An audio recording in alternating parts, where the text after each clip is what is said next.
Muy buenas tardes, amables oyentes, sean todos muy bienvenidos a esta edición especial de 2 horas de Llegó la Hora.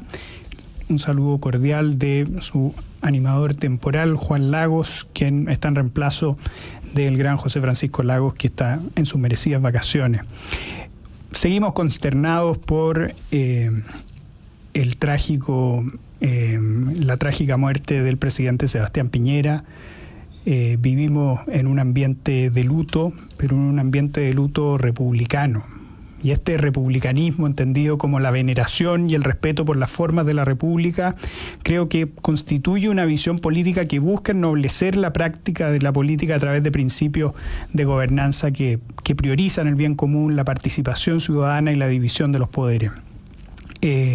Creo que la implementación de este ideal republicano en el contexto del luto nacional por el presidente Piñera ha sido especialmente significativa, y obviamente estaremos valorando estos elementos en una situación tan sensible como la que hemos vivido desde el día de ayer. Tendremos grandes invitados y obviamente están todos muy invitados, nuestros queridos auditores, al igual que el día de ayer, a hacer suya, ¿no es cierto?, y participar con nosotros a través de nuestro WhatsApp, dejando mensajes de voz en recuerdo del expresidente Sebastián Piñera al más 569-5304-3903.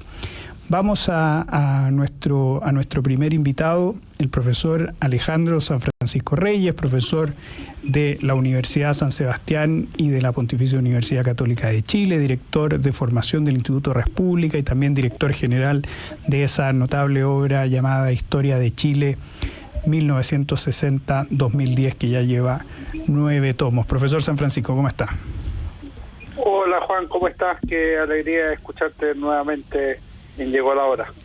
Así es. Bueno, para muchos fieles auditores de Radio Agricultura no es un misterio que estuvimos en la tarde justamente dedicando un miércoles de historia para ver esta figura política que fue el presidente Sebastián Piñera. Entonces, en ese sentido, Alejandro, quiero ahondar y obviamente tener el privilegio de ahondar un poco más en ciertas ideas que obviamente porque el tiempo es tirano se nos quedaron en el tintero en la tarde. Fíjate que una de las cosas que se ha notado con la trágica muerte del presidente Piñera es la relevancia internacional que tuvo el presidente de la República. No es para nadie un misterio los saludos, las condolencias de grandes líderes como Emmanuel Macron, David Cameron, Javier Milei y tantos otros. Sebastián Piñera fue una persona que también generó lazos y generó fuertes alianzas con muchos líderes expresidentes de la centroderecha en la región, Alejandro. ¿Cuál es el legado internacional que tú ves en el presidente Piñera? A mí me parece que el presidente Piñera tuvo una repercusión internacional más amplia de lo que sospechábamos en el país. Creo que tiene ahí unas 2 o 3 cosas que son relevantes. Primero, Chile se ubicó en un lugar importante a nivel internacional, que era un cierto patrimonio de la izquierda y de la centroizquierda. Por ejemplo, de Patricio Aylwin en su minuto, del presidente Eduardo Frei, particularmente en las relaciones comerciales con Asia y con otros lugares, y el presidente Ricardo Lagos, que decir, incluso antes de llegar a la moneda, era una persona reconocida en el mundo. El caso de Sebastián Piñera era muy relevante que tuviera una imagen y una visión internacional, porque era algo que le costaba más a la derecha. Antes del 73, el presidente Allende y el presidente Eduardo Frei tenían una llegada internacional más fácil, por ejemplo, que Jorge Alessandri. Si bien tuvo un viaje importante a Estados Unidos y recibió en Chile a Charles de Gaulle y otras actividades. Dicho eso, el presidente Piñera tuvo un lugar en el foro internacional, en el fortalecimiento de la democracia, de la economía de libre mercado. En ese sentido, yo destacaría lo que fue la Alianza del Pacífico, que fomentaba el libre tránsito de personas, capitales y bienes por los 4 países, por Chile, Perú, Colombia y México, que ha sido recordado en estos días, y durante el proceso me parece que le dio a la región una alternativa a lo que había sido la gran fuerza política de la primera década del siglo XXI, que había sido la revolución bolivariana o chavista. Y yo creo que ahí hay un elemento crucial en el pensamiento y acción política de Sebastián Piñera. Y lo segundo es que me parece que hubo también un acercamiento a otros países de la región cuando se produjo la alternancia en el poder en la segunda década del siglo XX, es decir, cuando asumió en Argentina, por ejemplo, Mauricio Macri o Pedro Pablo Kuczynski en Perú, o Duque en Colombia. Es decir, hay una renovación de los liderazgos que permite una cierta alianza entre presidentes de derechas en la región. Exactamente. Bueno, también otra cosa a destacar en ese sentido fue esa capacidad de generar, ¿no es cierto?, alianzas con expresidentes como el presidente Quiroga en Ecuador, en Bolivia, el presidente Pastrana en Colombia, Mariano Rajoy, José María Aznar en España, Felipe Calderón en México, Iván Duque, como tú muy bien lo señalaste, que incluso llegó a tener grande relevancia política en el apoyo que le dieron estos expresidentes a Javier Milei, por ejemplo, en las elecciones argentinas, que también fue muy importante como un respaldo internacional. Así es, yo creo que eso es fruto de un esfuerzo que viene de fines del siglo XX, comienzo del siglo XXI, de las derechas, de los movimientos conservadores o liberales, o como les llamemos, por unificarse y por tener presencia internacional. En eso también había una apuesta al debe. Cuando uno analiza lo que fue la Internacional Socialista en el siglo XX, la Comintern o la Internacional Demócrata Cristiana, se da cuenta que ahí hay fuerzas muy gravitantes a nivel internacional. En cambio, la derecha no tenía algo equivalente. A mí me parece que los foros internacionales que han liderado intelectuales como Mario Vargas Llosa o gobernantes como los que tú has mencionado, entre los que destaca sin duda alguna José María Aznar, han permitido que las derechas también tengan una presencia internacional, un cierto relato común, la posibilidad de que sus líderes o jóvenes emergentes se conozcan y tengan un diálogo, una agenda parecida. No hay algo que sea equivalente al foro de Sao Paulo, pero sí se nota un esfuerzo adicional en el trabajo que se está realizando de integración, de coordinación. Exactamente. Estamos con el profesor Alejandro San Francisco, académico de la Universidad San Sebastián y de la Universidad Católica de Chile, director de formación del Instituto República y director general del proyecto Historia de Chile 1960-2010.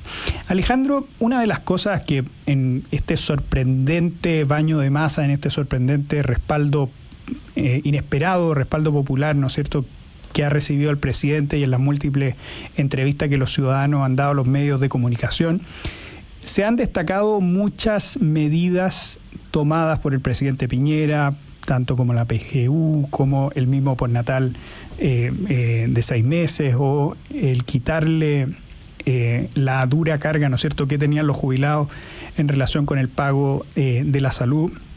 En relación con eso, Alejandro, creo que se deja de lado también una cosa que incluso es más importante que cualquier decisión gubernamental que pueda tener una persona y que al final termina generando infinito mayor bienestar social, que es el crecimiento económico. Es decir, un punto de crecimiento económico por lo menos no tiene cómo compararse a cualquier medida que al final pueda tomar un político. Entonces, en ese sentido, ¿cómo miras tú el legado del presidente Piñera en relación con su compromiso y con la misma ejecución de cómo se dio en su mandato el crecimiento económico del país?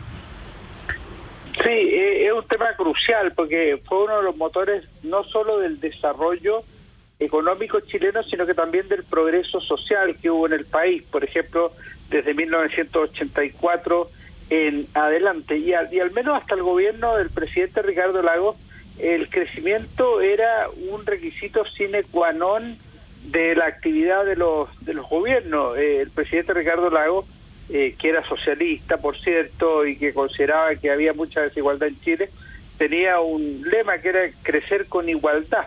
Cada uno le ponía su énfasis, pero lo que no se le ocurría a nadie era que no se podía crecer, porque eso era un requisito sine qua non para el progreso social. Después, como que el tema del crecimiento lo dimos por que ya estaba logrado y que ya no había nada más que hacer. Y en ese sentido, el presidente Piñera logró, durante su primera administración, recuperar el magro crecimiento de la presidenta Michelle Bachelet, ciertamente afectada por la crisis internacional, pero por ejemplo en los 3 primeros años del gobierno del presidente Sebastián Piñera el crecimiento fue 5,9, 6,3, 6,2%, y solo el último año tuvo una baja al 3,3%, producto en parte de los riesgos que se advertían del gobierno de la nueva mayoría, que iba a estar integrado también por el Partido Comunista. Durante el gobierno de la presidenta Bachelet, el mejor año fue el segundo, con un 2,2%. Todos los demás años estuvieron bajo el 2%, 1,8, 1,8, 1,4, que es un resultado muy magro, muy mediocre. Y el presidente Piñera, ya en el primer año de su segunda administración, iba en el 4%, y obviamente el 2019 pasó lo que todos conocemos, que fue la Revolución de Octubre, y ahí se produjo la baja. Luego la crisis del COVID, que significó perder 6 puntos del PIB en una verdadera crisis que afectó al mundo entero y ciertamente a Chile, y el último año un crecimiento mayor, pero en el entendido que había un efecto rebote, y por eso se llegó al 11,7%. Pero eso que ciertamente era un tema central, termina siendo el crecimiento más grande que ha habido en Chile, los dos gobiernos del presidente Piñera, en los últimos 18 años, es decir, desde el 2006 al 2024, los crecimientos más altos son los dos gobiernos del presidente Piñera, lo cual es una pena por Chile, porque ojalá la competencia la fueran ganando cada gobierno nuevo. En esto no se trata de derecha e izquierda. Es bueno para Chile que haya crecimiento económico, es bueno para Chile que haya progreso social, es bueno para Chile que haya estabilidad institucional. Eso no tiene que ver con quién gobierne, debiera ser una aspiración común, y que lamentablemente la perdimos en el camino. Exactamente, en relación Alejandro con la crisis subprime, ¿no es cierto? Que para muchos supuso una gran quiebra de lo que algunos denominan, a mi juicio mal, el neoliberalismo, ¿no es cierto? Y obviamente el buen desempeño, la buena gestión económica en el primer gobierno de el presidente Piñera, con esta gran lograr 1 millón de nuevos empleos, que fue una de las grandes banderas, tanto en la elección del 2005 como en la elección del 2009. Yo me acuerdo en un debate presidencial contra la presidenta Michelle Bachelet, donde la presidenta Bachelet le dijo: es imposible conseguir 1 millón de nuevos empleos, y ahí el presidente Piñera le contesta: bueno, para usted es imposible, para mí no, yo lo puedo lograr. Y obviamente lo terminó logrando, y en ese sentido también se ve un retraso en el ascenso de ciertas fuerzas de la extrema izquierda, que sí se dieron, por ejemplo, en otros contextos, como en España, por ejemplo. Así es, y tenemos un problema grande en ese plano, porque aquí de nuevo se trata de un asunto nacional que no tiene que ver con posiciones políticas determinadas. Si en ese tiempo se pudieron crear 1 millón de empleos, eso en la práctica significó que crecieron los salarios de las personas, con todo lo que ello implica en términos prácticos. Adicionalmente, la creación de empleos permitía que la gente pudiera buscar trabajo en otros lados en caso que no le gustara a uno, había más competencia. Y por último, lo que pasa cuando ocurren estas cosas es que el efecto comparativo es muy nocivo. Por ejemplo, hoy en Chile no se han podido recuperar los empleos que habían antes de la pandemia, es decir, tenemos una regresión que es muy importante, y que efectivamente es verdad que se pueden paliar de alguna manera, por ejemplo con el Uber y con otro tipo de formas de trabajo, pero en Chile en la práctica ha crecido la precarización del empleo, hay menos cotización laboral y otro tipo de cosas. Entonces en la práctica Chile se está poniendo en una situación peor que lo que existía en el pasado, y esto en la práctica nos lleva a una decadencia económica que, como sabemos, no es un problema económico, no es un problema de Excel, no es un problema de gráfico, es un problema profundamente humano, porque en la práctica lo que necesitamos es que la gente viva mejor. Ese es el sentido de la política y ese es el sentido de la actividad económica. Y si hay menos oportunidades laborales, si hay menos crecimiento económico, la gente vive peor. Exactamente, toda la razón. No hay mayor bienestar social que obviamente el crecimiento económico, los mismos progresos que uno puede conseguir con su trabajo y con las oportunidades que te puede dar la economía. Alejandro, hay una pregunta que se nos quedó en el tintero en nuestra conversación en Nuevas Voces, y que es en relación con el perfil político del presidente Piñera. Muchas veces uno suele dividir a las personas como un personaje de acción, como un hombre de acción o como un hombre de ideas. ¿Cómo defines tú al presidente Sebastián Piñera y, por ejemplo, cómo lo ves en contraste con nuevos liderazgos en la derecha latinoamericana como Javier Milei? Sí, yo primero haría me parece una muy buena pregunta. Hoy trata ese tema un artículo muy muy interesante de quien creo yo que es uno de los mejores articulistas de Chile, que es Gerardo Varela. Así es.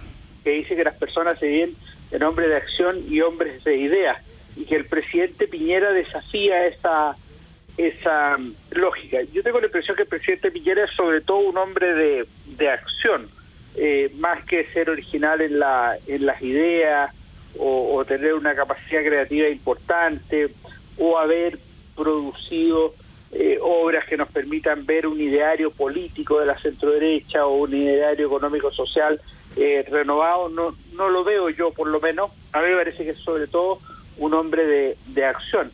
Y cuando yo veo personajes comparables hacia atrás, me parece que estadistas o gobernantes que hayan estado bien desarrollados en el plano de la idea, me parece que ahí está Arturo Alessandri Palma, ciertamente Eduardo Frei Montalva, y Ricardo Lagos después de 1990. Eso si lo comparamos con Chile.